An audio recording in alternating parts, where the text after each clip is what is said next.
podcast aku. Pasti kalian nanti-nantiin kan video ini. Nah, kebetulan saya kedatangan tamu-tamu spesial nih dari mahasiswa-mahasiswa Sombra nih. Boleh dong kalian kenalin diri dulu. Boleh. Perkenalkan semuanya, nama saya Nanda Kurniawan sebagai narasumber yang pertama. Saya Landes Tero PPS sebagai narasumber yang kedua. Nah, kalau kita undang mahasiswa-mahasiswa nih, berarti topik kita nih nggak jauh dari sekitar pemuda-pemuda ini sendiri sih. Betul. Yaitu generasi muda dan bagaimana masa depan bangsa Indonesia. Nah, kalau kita bicara masa depan nih, kalau menurut Ananda nih gimana sih? Nah, kalau kita bicara tentang masa depan Indonesia ya, tentu saja itu tidak bisa kita lepaskan dari peran generasi muda. Benar banget. Karena pemuda itu selalu dianggap sebagai motor perubahan dalam kehidupan berbangsa dan bernegara. Benar, apalagi sekarang di era digitalisasi, pastinya banyak tantangan, namun peluang lebih besar. Jadi pada podcast kali ini kita akan membahas semuanya secara rinci. Nah, kita akan bahas nih teman-teman semuanya. Nah, yang pertama akan kita bahas tuh cara konsep nih. Kalau secara konsep, generasi muda memiliki peran penting sebagai agen perubahan. Kalau menurut kalian nih, gimana sih peran pemuda sebagai agen perubahan? Kenapa pemuda ini selalu disebut agen perubahan? Kalau menurut saya, kenapa pemuda itu sering disebut sebagai agent of change atau agen perubahan? Ya. Karena pemuda itu identik dengan yang namanya idealisme, kreativitas, dan semangat pembaruan. Bahkan dalam sejarah Indonesia, pemuda itu selalu hadir dalam perubahan besar. Contohnya itu seperti Sumpah Pemuda dan Reformasi. Betul, artinya sejak zaman dahulu, pemuda itu bukan hanya sebagai penerus bangsa, tetapi sebagai perubah dan penggerak bangsa.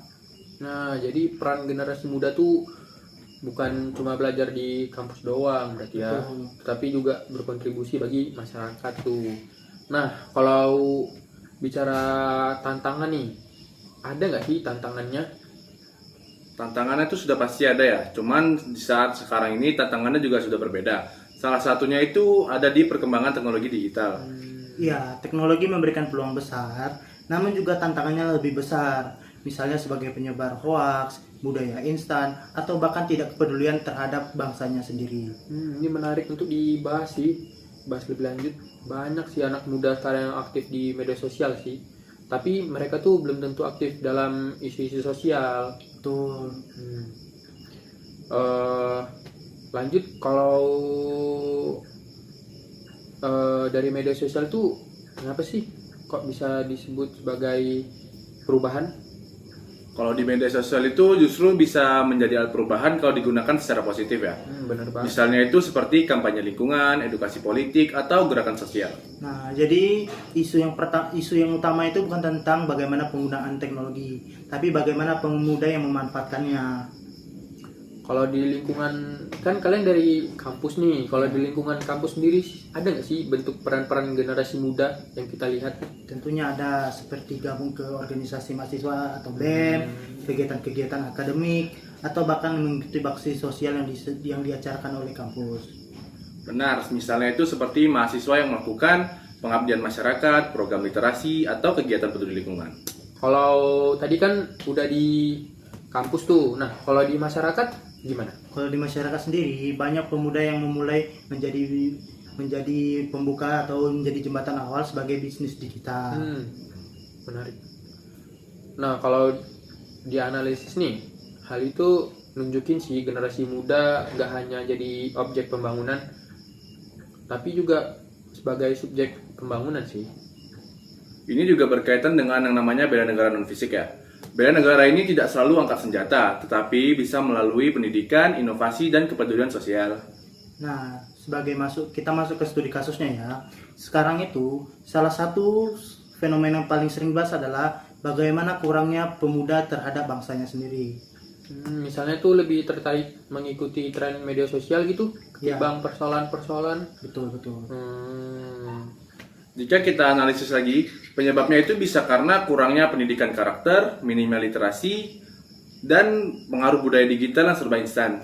Nah, yang dibilang Nanda itu betul. Jadi kalau dibiarkan, ini sangat berbahaya dan gawat. Jadi itu pemuda atau mahasiswa jadi kurang rasa nasionalisme atau bela negaranya. Bahaya banget sih buat generasi muda, terutama karakter mereka sendiri sih. Kalau dibiarin bakal berdampak sih. Nah, kalau solusi menurut aku sendiri sih pertama tuh pendidikan keluarga negara nih harus lebih ditekankan sih pada generasi-generasi muda, nggak cuma teori-teori atau materi-materi sih. Kalau menurut Ananda? Kalau menurut saya itu yang kedua, generasi muda tuh perlu meningkatkan literasi digital agar tidak mudah terpengaruh oleh informasi negatif yang sering ada di medsos-medsos. Kalau menurut aku pribadi ya, pemerintah atau pihak kampus lebih sering memberikan ruang yang luas untuk mahasiswa terlibat secara langsung. Nah, jadi teman-teman dari diskusi hari ini kita melihat nih bahwa generasi muda memiliki peran penting dalam menentukan masa depan bangsa Indonesia nih. Dari mulai pembangunan di masyarakat, terus ikut-ikut organisasi. Nah, Betul. kalau Ananda, pemuda tuh gimana? Kalau menurut saya itu pemuda itu bukan hanya penerus bangsa ya, tetapi kekuatan perubahan melalui pemikiran kritis, inovasi, dan tindakan nyata. Jadi intinya tantangan itu besar, namun peluang lebih besar. Jadi tinggal bagaimana kita menjalankannya sebagai pemuda. Nah, kalau pesan sih menurut saya sih kita generasi muda nih harus tidak hanya cerdas secara akademik nih teman-teman, tetapi juga peduli terhadap bangsa dan negara. Kalau menurut saya, karena masa depan bangsa ini ada di tangan kita sebagai generasi muda. Saya Landus Mapea. Saya Anda Kurniawan. Saya Kuku Hidayat, terima kasih sudah menyaksikan podcast kami. Saya undur diri. Wassalamualaikum warahmatullahi wabarakatuh. Waalaikumsalam.